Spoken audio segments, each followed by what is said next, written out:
prazer muito grande aproveitarmos as oportunidades que a vida nos dá para investigarmos as grandes leis, para investigarmos os grandes temas da humanidade que possam nos ajudar a viver melhor, a estarmos em um estado de mais paz, harmonia, plenitude, um estado de ou sabedoria ou de equilíbrio que possa nos trazer uma vida menos conflituada e uma vida que cause menos dor e menos problemas aos outros e a si mesmo. A teosofia, ela, como sabedoria divina, nos traz muita informação e nos traz informações valiosas de transformação possível, de possibilidade de mudança de perspectiva. Essa sabedoria, ela remete a algo que é imemorial e algo que transcende as questões temporais, as questões de circunstâncias de cultura, de circunstâncias de momento das pessoas, dos condicionamentos culturais, e ela remete a algo universal e que transcende as circunstâncias locais e temporais.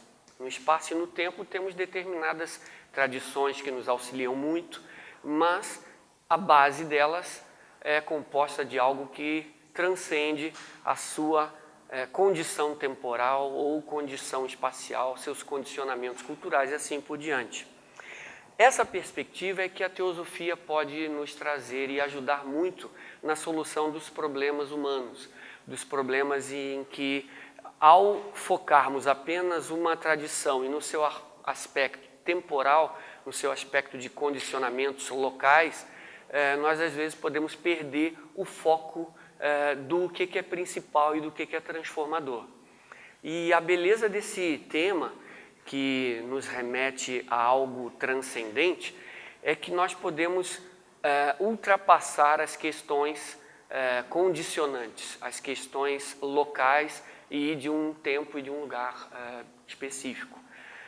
Nós, muitas vezes, ao falarmos de teoria e prática, ou do abstrato e do concreto, nós tendemos a menosprezar ou diminuir o aspecto da teoria, o aspecto do abstrato, em função de uma necessidade de uma transformação prática. Queremos, e é muito bom, que uma sabedoria seja viva e prática, que ela realmente atue, transforme. Só que se essa ação, essa transformação ou essa nova atividade não tiver um norte, ela é apenas uma coisa de movimento.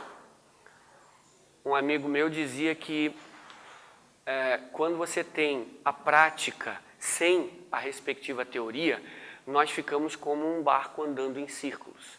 Nós ficamos como aquele esquilinho que na gaiola corre e roda um aparelhozinho ou uma gaiolinha que não sai do lugar, mas ele fica se exercitando, correndo e não sai do lugar. Ele dá vazão apenas a uma energia e não faz nada. E nós, se formos as chamadas pessoas práticas, as pessoas de decisão e que fazem e tudo, mas não tivermos um norte, uma teoria, um sentido para essa prática, nós vamos fazer que nem o barco que anda em círculos ou um movimento qualquer que não tenha um propósito específico que seja prático no sentido de útil, no sentido de transformador. Por outro lado, se temos apenas uma teoria que ela não é acompanhada da prática, aí nos perdemos na questão mental de um academicismo vazio. Se eu tenho muita teoria, sei muitos livros, sei muitas citações, podemos até falar sânscrito devido à literatura teosófica, que tem muitos termos sânscritos e tudo, podemos impressionar bastante pela nossa capacidade de conceituar, de denominar, de aludir a livros e obras do passado, mas se isso não reverter num procedimento amoroso, num procedimento de relacionar-se com amizade, com respeito, com harmonia e consideração, nós estaremos apenas alimentando uma vaidade mental. Estaremos apenas alimentando uma separatividade no sentido de eu sei mais, eu sei muito, quero ser avaliado, quero ser admirado, quero ser contemplado como uma pessoa muito erudita, muito sábia. E nenhuma dos dois extremos seriam adequados, pois eles não seriam transformadores. Então, uma prática que não seja guiada por uma boa teoria, uma boa abstração, um bom conceito filosófico, ela é uma ação sem rumo, sem sentido. E um conhecimento muito erudito, muito vasto, que não é transformado em ação, é apenas um academicismo vazio. Na questão atividade, nós poderíamos investigar a motivação de qualquer ação que seja. A motivação, ela dá o tom, o toque da ação. Se eu faço qualquer coisa, mas com uma motivação manchada, entre aspas, por um interesse egoísta, ela pode ser a ação mais linda que se vê externamente, mas ela é maculada com um componente egoístico, ou com um componente parcial do seu interesse. E esse motivo é que dá a qualidade da ação. E se eu fizer em amor, em respeito e em valor a ação per se, sem interesse pessoal, eu qualifico essa ação com um motivo amoroso, compassivo, e ele toca uma dimensão bem diferente. E a mesma ação, dependendo da sua motivação, ela pode ser muito pequena e restrita, como pode ser muito ampla, profunda e transformadora realmente. Então, nós estamos na questão de aonde a teoria vai nos levar. O que é que o sentido abstrato ou filosófico de alguma questão pode nos ajudar, como ele pode nos ajudar e se ele vale a pena ser perseguido. Muitas pessoas criticam a sociedade chamada teosófica, dizendo que ela é muito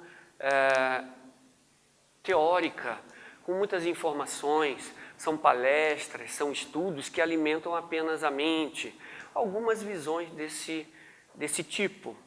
E eu costumo, pessoalmente, achar até graça dessa crítica, pelo fato de que você só pode agir com sabedoria e agir realmente de maneira transformadora se você puder alimentar a sua ação com luz, sabedoria, harmonia, informação e ser útil realmente. Uma mãe que não tem conhecimento, ela pode não ajudar muito bem o seu filho. O filho tem uma diarreia e os médicos aqui podem me corrigir. Parece que se a mãe escolher dar leite para o filho que está com um problema de estômago, ela pode estar mais atrapalhando do que ajudando. Então, o amor, se ele for ignorante, ele não pode ser eficaz, não pode ser sábio. Então, no processo de sermos mais úteis realmente para a humanidade, precisaríamos buscar a sabedoria, buscar a luz, para podermos ser sabiamente, iluminadamente úteis. Se pararmos e dissermos, não, eu quero ser uma pessoa prática, e eu vou para a luta, e não quero saber de nenhum livro, de nenhuma informação, eu posso ser que nem aquela mãe, que não sabe o que dar para o filho que está com diarreia. E não executar o meu ato, não sendo sábio, ele pode não ser efetivo, eficaz, e um ato de amor genuíno. Ou seja, o amor também requer sabedoria. E a busca da sabedoria é um extremo ato de amor, para que possamos ser úteis e transformadores em nossas ações. E eu estou dizendo isso por quê? Pois a ideia hoje, a possibilidade de compartilharmos o valor de algo transcendente, vem da não temporalidade de alguma informação, de algum conhecimento. Teosofia, sabedoria divina, dos deuses ou sagrada, pode ser algo atemporal que se ajusta a qualquer coisa, de qualquer tempo e de qualquer lugar. Se não tiver essa característica, não é algo abstrato, não é algo filosoficamente correto. Se ela não tiver a qualidade da universalidade, a qualidade da atemporalidade, ela não vai se adaptar a todo e qualquer lugar e tempo. E essa é a questão de buscarmos na questão abstrata, na questão filosófica, na questão conceitual mais elevada que tivermos, buscarmos a sabedoria que vai se adaptar a qualquer circunstância, a qualquer ocasião e a qualquer lugar. A mente que busca uma sabedoria que não é de uma ortodoxia, de uma parcialidade de pensamento, de uma oposição a qualquer coisa, no sentido religioso, essa sabedoria pode vir a ser útil e transformadora. E é aí que entra um conceito, uma abstração, uma percepção filosófica de todas as potencialidades que essa sabedoria pode nos trazer. A filosofia é um dos segredos de um saber profundo e adequado. Quando nós temos um título acadêmico, doutor, por exemplo, nós temos um conhecimento amplo, vasto de um determinado tema, de um determinado assunto, não é verdade? Qual é o estágio ou o nível mais conceituado, academicamente falando, de alguém que dominou a essência e os princípios filosóficos de qualquer área de conhecimento? São aqueles chamados PhDs, não é isso? E o que quer dizer um PhD? É um Philosopher Doctor. PhD é um doutor filósofo.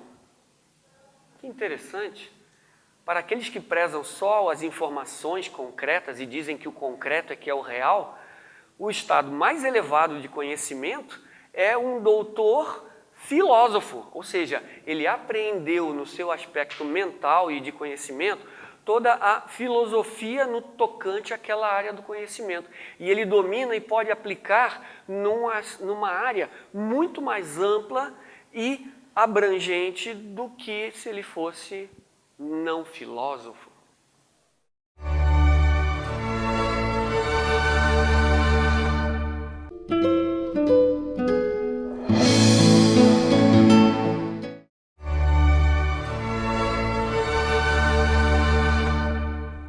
Vamos praticar filosofia um pouco, ou praticar a abstração? Vamos pensar numa cadeira. Sem querer, diariamente, tocamos o sentido abstrato de um conceito chamado de cadeira. No conceito cadeira, todas as cadeiras são adaptáveis. De todos os materiais, de todas as formas, não pensar em uma cadeira específica, mas pensar no conceito abstrato cadeira. Sem querer, estamos indo para algo que é abstrato, filosófico e que abrange todo tipo. Uma cadeira específica, ela pode quebrar, ela pode ser destruída por um cachorro que está novo e está comendo os seus pés, ela pode ser arranhada pelos gatos da casa que desfiam, né? Pegam com a unha e desfiam todo o seu estofado. E as cadeiras passam, elas quebram, elas são novas, velhas, bonitas, feias, mas elas atendem ao conceito filosófico, um objeto para se sentar. Então, ao usarmos qualquer substantivo na nossa vida, nós temos também a possibilidade de, teoricamente, abranger todo e qualquer tipo de cadeira. E isso é um atributo mental e humano muito importante, muito valioso. E é aí que uma sociedade chamada de teosófica, pois ela busca a essência, o conhecimento, o saber, a transformação, o trabalho no mundo e o trabalho individual como um todo, nós podemos, ao tocar o aspecto filosófico, arquetípico de qualquer coisa, sermos úteis para adaptar o conhecimento em qualquer área específica. Então, a teoria ou o conceito filosófico é algo extremamente importante para a nossa vida prática. Vocês querem um pequeno exemplo? Eu sou aviador, sou piloto de linha aérea. Nos manuais de emergência, nós temos lá no início, no prólogo, determinadas linhas de conduta que devem ser seguidas por todos os pilotos antes de entrarmos numa determinada emergência do voo. O piloto deve inicialmente identificar o problema. O piloto deve, logo depois, verificar se o sistema está funcionando ou se é uma falha de indicação. São exemplos, tá? O piloto deve pilotar a aeronave, não esquecer de designar alguém ou o copiloto para manter a pesquisa da pane e ele administrar o voo, navegar, cuidar para que o avião voe e não perca-se a atenção. Pois já aconteceu de, ao sairmos dessa filosofia, os dois pensarem em um procedimento só e quem é que estava voando a aeronave? Deixaram de voar a aeronave e a aeronave caiu. Então, os pilotos e a filosofia principal é identifique, verifique, voe a aeronave e comece os procedimentos. E aí entra em várias atitudes que, se tiver uma luz, se não tiver, várias condicionantes, mas essa é a filosofia fundamental. Se todos os pilotos seguirem essa filosofia, a aviação ela é muito segura. E não se perder no detalhe do procedimento específico, mas com essa filosofia seguida, a segurança do voo está garantida, mesmo que percamos um motor, nós podemos conduzir com plena segurança o avião monomotor para o pouso, se nós tivermos dois, é lógico. Então a filosofia rege os procedimentos. O conceito fundamental garante a saúde do procedimento, seja qual for. Se é o sistema elétrico, se é o sistema hidráulico, se é o sistema de navegação e assim por diante. Então, se você pega primeiro a filosofia e lê, e o interessante é que muitos pilotos não gostam de ler essa primeira parte. Ela é muito abstrata. Vamos logo para o procedimento que eu quero saber o que fazer. E lá no simulador vai se ver se vai ser eficaz ou não. Essa atitude de não olhar o lado filosófico. E quem garante esse lado filosófico e pode ler à vontade, sabendo o que vai fazer, para qualquer sistema, se sai com muito mais tranquilidade e ele pode dar a pane que quiser lá no simulador, que ele vai saber se guiar.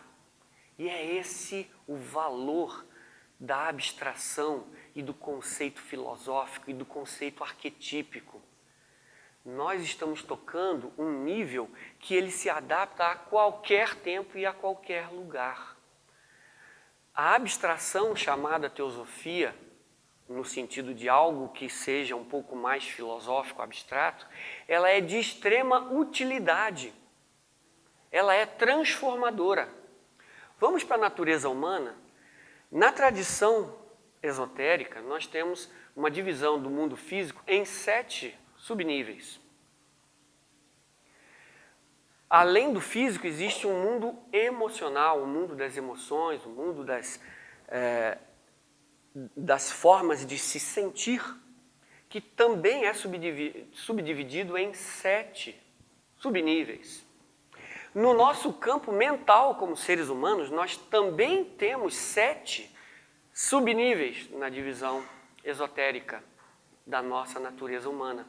Só que, no mundo mental, nós temos 4 primeiros subníveis, os mais densos, vamos dizer assim, com vibrações mais densas, eles são objetivos. E os 3 níveis superiores do mundo mental no homem, eles são mais abstratos, filosóficos. E são esses 3 subníveis superiores na natureza mental do homem que sobrevivem à morte física e que são, os 3 conjuntamente, são chamados de o corpo causal no homem. Para aqueles que entendem a possibilidade filosófica da reencarnação, vamos respeitar todos os que não concebem ou que não acreditam. Ninguém aqui vai dizer que existe e que deve se acreditar em algo. Mas no conceito da reencarnação, esses 3 subníveis superiores do plano mental e que o homem habita também, ali será a causa de todos os seus renascimentos posteriores, pois tudo que ele aprendeu no mundo objetivo, concreto, ele vai pegar o substratum e vai tomar como um aprendizado perene, constante, real. Eu posso aprender tolerância sendo pai ou mãe de família, tendo 6, 7 filhos e tolerando. Eu posso aprender tolerância sendo um dirigente político e entendendo as necessidades dos seres humanos e suas reclamações. Eu posso entender tolerância fazendo vários tipos de experimentos na sociedade humana que são completamente diferentes um do outro, mas o substrato, o conceito filosófico e o aprendizado fundamental espiritual é o tesouro da tolerância. E assim nós podemos fazer com qualquer coisa no sentido abstrato. A compaixão, o amor, a paz, todos os conceitos ou os atributos chamados de espirituais têm uma coisa em comum entre eles. Eles não são atrelados ao tempo. O amor, ele é atrelado ao tempo? Ele tem condicionantes? Eu amo porque me faz bem. Eu amo para que aconteça tal coisa. Existe isso? Se for isso, não é um negócio apenas, né? Mas quem ama, ama e pronto. Tem tolerância, tem compaixão. Então o amor verdadeiro, ele não é oposto ao ódio. Ele não tem oposto. O amor verdadeiro, ele é uma síntese incondicionada do bem-querer. Então é por isso que uma mãe acha um filho lindo, mesmo se ele for feio. Ele acha uma belezinha, ele é o melhor dos filhos do mundo, mesmo se ele não for. Ele olha com os olhos do amor incondicional. Essa mãe também olha assim. E não se condiciona com as atitudes ou as incompreensões ou a imaturidade do filho. Então há um amor que não é oposto ao ódio. Então ele não está no mundo da polaridade, ele não está no mundo das condições, dos condicionamentos e assim por diante. Então o sentido de aprender a amar é escapar do tempo, das condições. Olha, eu vou amar você se você se melhorar no seu comportamento, tá? E você tem até segunda-feira para melhorar o comportamento. Se você não melhorar, acabou o nosso amor. Tem isso? Então a qualidade de amar, ela é atemporal. Ela é eterna, infinita. O verdadeiro amor. Nós podemos descer ao amor circunstancial. Aí não é o amor. Há um interesse em jogo. Aí você baixa para o mundo do fenomênico, do dual, do tempo. Eu amo por causa disso no passado e amo para aquilo no futuro. Percebam que todas as qualidades que os grandes instrutores e filósofos e sábios da história da humanidade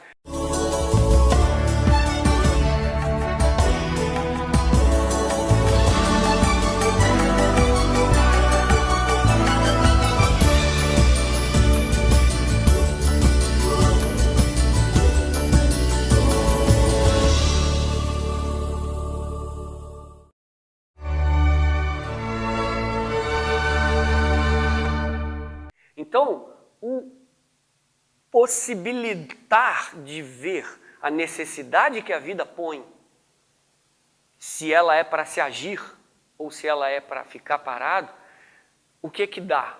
Uma visão da ciclicidade da vida. E isso é um conceito abstrato. Isso é um conceito filosófico. Como aquele que sabe que não adianta se preocupar. Tudo pode passar e ele pode melhorar, pode não piorar, e assim por diante. Tudo pode ser bom, como tudo pode ser mal. O sol é bom ou é mal? Todo mundo diz, ele é muito bom, você vê as cabeças e vê a concordância. O sol é muito bom, ele dá vida, ele faz os ciclos do nosso planeta. Mas então fica embaixo do sol o dia todo, desde as 10 da manhã até o pôr do sol, sem proteção para ver se você vai achar o sol bom. A água é boa ou é má? Ela pode ser boa como má. Ela nos mata a sede, hidrata, dá vida também, faz crescer os campos, os alimentos, mas fica na frente de uma tsunami. Ela pode inundar e acabar com tudo que você tem e com o que você concebe como o bom. Então, quem dá a qualidade de bom ou mal é aquele que percebe, é aquele que se relaciona, e as coisas em si não são nem boas nem más, elas apenas são. E aquele que tem sabedoria, conhecimento, percepção, vai aproveitar cada oportunidade aparentemente difícil, aparentemente trabalhosa, para um aprendizado mais eficaz. Nada mais útil para exercitar a tolerância que alguém que nos incomoda, que não tem um comportamento adequado, conveniente, uma pessoa inconveniente, um vizinho que o comportamento dele não é adequado. Nada treina mais e nada elabora mais a tolerância, a compaixão e a sabedoria no trato e o tato no trato do que o desafio, do que aqueles que estimulam o exercício de uma atividade atemporal, como amor, compaixão, tolerância e assim por diante. Então, a transcendência é estarmos prontos para, ao aprendermos o que é o conceito filosófico, o que é o conceito abstrato, o que é o conceito arquetípico das coisas, ele nos dá toda a capacidade de lidar com qualquer coisa, em qualquer tempo e em qualquer lugar. Ele não é condicionado por essas variáveis. E aqueles que se focam apenas, por exemplo, no lado prático da vida e não têm essa luz para guiar e orientar, eles podem se debater e ficar numa atividade inútil e que não traz o bem-estar e a harmonia para aquela vida. Ou aquele que para apenas no aspecto conceitual de conhecimento e não traduz isso em atos de amor, afeto, compaixão, respeito e assim por diante. Então, também está vinculado a apenas uma faceta da vida de conhecimento. E com isso nós podemos olhar a irrealidade e a ciclicidade mutável, cambiante de toda essa nossa existência e observá-la como a verdadeira dança de Shiva no hinduísmo. O universo está dançando, o movimento está se fazendo. Será que eu posso dançar com essa mesma música e estar em paz ao som e ao ritmo da verdadeira harmonia da vida? Será que eu posso me integrar nesse movimento? E será que eu posso entender quando há necessidade de ação e quando há necessidade de ficar só em observação e aguardar a oportunidade de agir? Uma vida prática é feita de discernimento. E discernir, primeiro, que as coisas passam, que as coisas mudam, que o universo não é sólido, que a matéria que observamos e lidamos não é a realidade última, que nós não somos corpos físicos que têm um espírito. Pelo contrário, nós somos espírito que possuem um corpo. Nós somos unos com o Pai e temos veículos para manifestarmos aqui nesse mundo. Então é ao contrário. E aí a gente estranha, no Bhagavad Gita, uma obra maravilhosa da tradição do Oriente, um guerreiro verdadeiro se consultando com o seu cocheiro, que faz o papel do seu componente espiritual mais elevado, ele fica estarrecido quando vê na iminente batalha a necessidade de matar os seus conhecidos, alguns parentes, instrutores, pessoas que ele conheceu a vida inteira. E ele se prostra se dizendo incapaz de combater. E a primeira instrução, e que foi chocante, foi que a morte não existe. Você não vai matar os seus inimigos ou os seus parentes, pois eles são imortais. Você só vai restabelecer a ordem que está afetada, a ordem no reino está afetada, pois há uma injustiça e um determinado grupo tomou posse daquela localidade e é uma situação injusta e que é dever dele, como um guerreiro, trazer a ordem de novo. E que ele não precisa identificar a pessoa do oponente. Ele sabe que a matéria é transitória e que ele não vai matar ninguém. Que coisa estranha, né? Que coisa forte. Algum instrutor espiritual dizer para um combatente que você deve combater, pois a morte não existe e você não vai matar nenhum deles na realidade. Você vai restabelecer a ordem do reino ao vencer uma batalha em que a ordem será restabelecida e que é o seu dever supremo combater esse combate. Qual é o nosso dever supremo? Qual é o nosso dever supremo? Essa obra chamada Bhagavad Gita, que nós temos em formato de bolso, e é um tesouro da literatura mundial, essa obra pode mostrar o que é o sentido do cumprimento do dever, que é a verdadeira felicidade e a verdadeira harmonia em termos de paz e ordem. Toda essa epopeia, toda essa história de uma guerra, um combate, traduz a expressão maior do sentido de um dever que está implícito a cada um de nós. E que se seguirmos esse dever sagrado, que nos compete a partir do autoconhecimento e de vermos quem somos, como agimos, o que estamos fazendo nesse mundo e qual é o nosso dever genuíno a partir da nossa natureza mais íntima e que temos ela para doar para esse mundo, nós estaremos tocando o ritmo da vida e a expressão mais bela e profunda que a vida reservou para cada um de nós, que a natureza colocou em nossa própria estrutura vibracional. Então nós podemos ser, às vezes, um guerreiro, nós podemos ir de várias espécies, há guerreiros de várias espécies. Nós podemos ser um comerciante, nós podemos ser uma pessoa que serve, uma pessoa que é leal, nós podemos ser um filósofo ou um artista. Qual é a nossa natureza? Aonde que ao agirmos a nossa alma canta? Esse é um bom sintoma. Façam essa pergunta a si mesmos.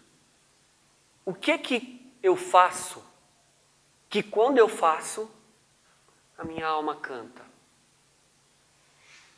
Nesse momento, quando se identifica aonde a alma canta, aonde a vida vibra com maior intensidade e aonde a felicidade está intrínseca naquela ação, aí é o seu dever. Aí é a sua função na vida. Aí é o que você tem de melhor para dar, doar e trazer bênçãos para a vida como um todo. E a vida está pedindo, com a sua revelação, mais riqueza e beleza. E você vai ter a sua para dar. E esse é o sentido da verdadeira felicidade. Aquele que toca a sua real natureza não está atado a efeitos e interesses no resultado de suas ações. Ele apenas age pela ação em si. E há um conceito, mais um, abstrato, filosófico na tradição da yoga, que é chamado de Nishkama Karma. Karma quer dizer ação. Kama quer dizer a sensação, o gozo. E Nish é a negação. Então há uma ação que você pode fazer, executar, sem o interesse no resultado de sua ação. Esse é o segredo de resolver essa lei do karma, que, poxa, se eu faço uma coisa que é ruim, eu tenho um retorno ruim. Se eu faço uma coisa que é boa, eu tenho um retorno bom.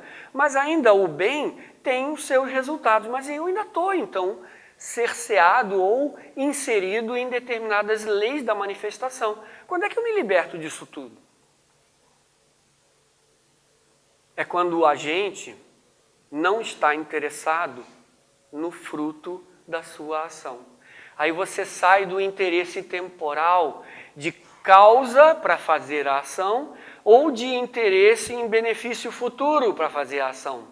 E aí a sua ação é inteira, não condicionada, e você toca um sentido mais elevado de eternidade.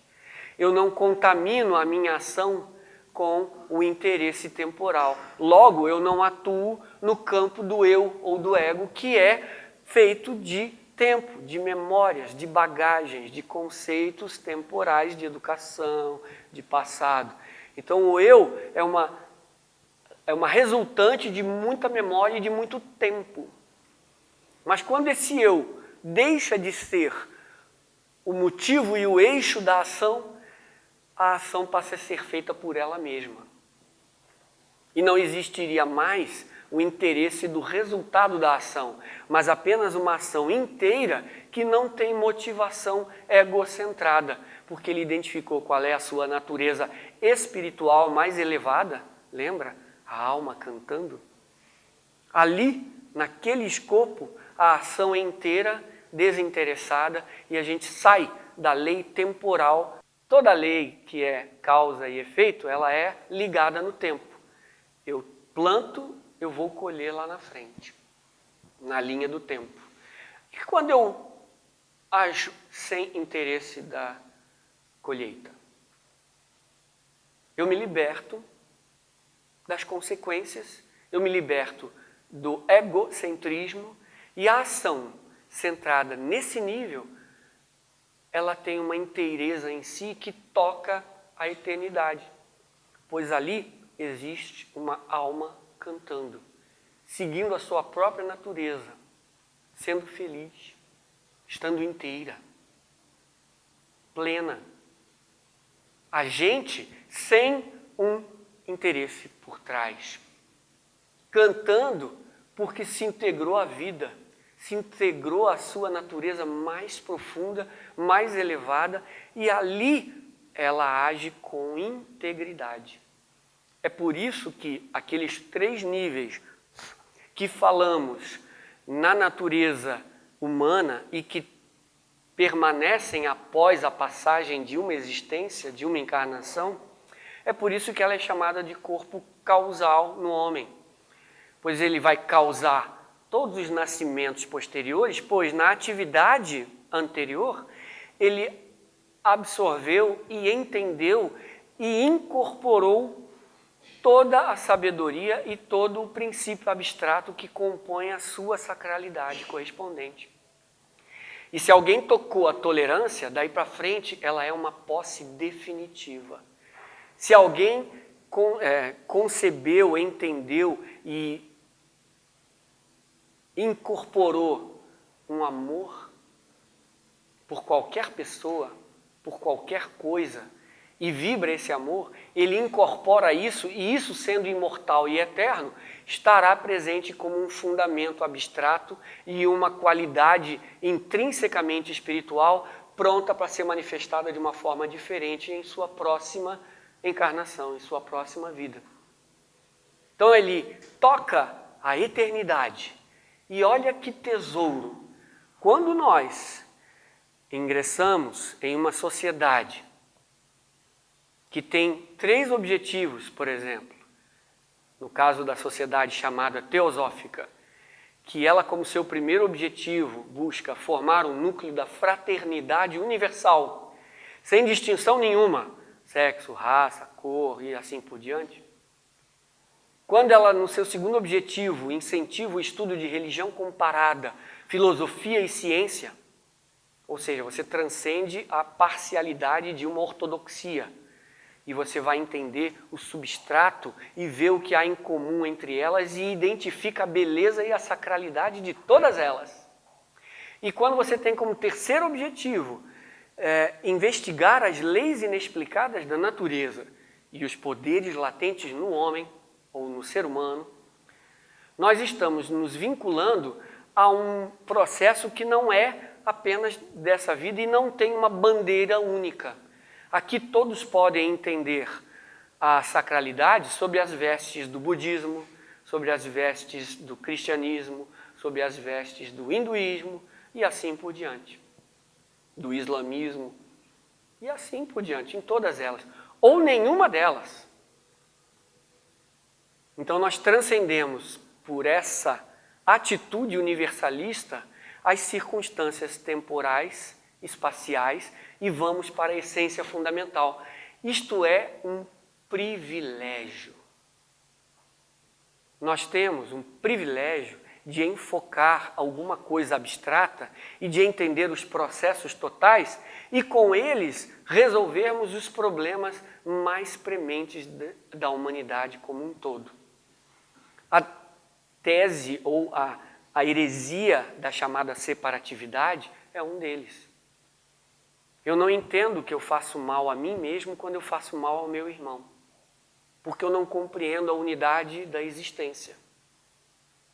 Se eu compreendesse a unidade da existência, aquilo que fere o meu irmão está ferindo a humanidade, e eu estou inserido na humanidade.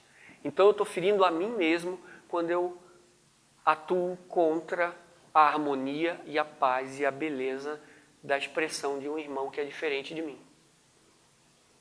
E assim por diante com todas as questões filosófico-espirituais que têm o poder de transformar a visão e ao compreender essas questões espirituais, filosóficas, abstratas, eu sou capaz de agir com sabedoria.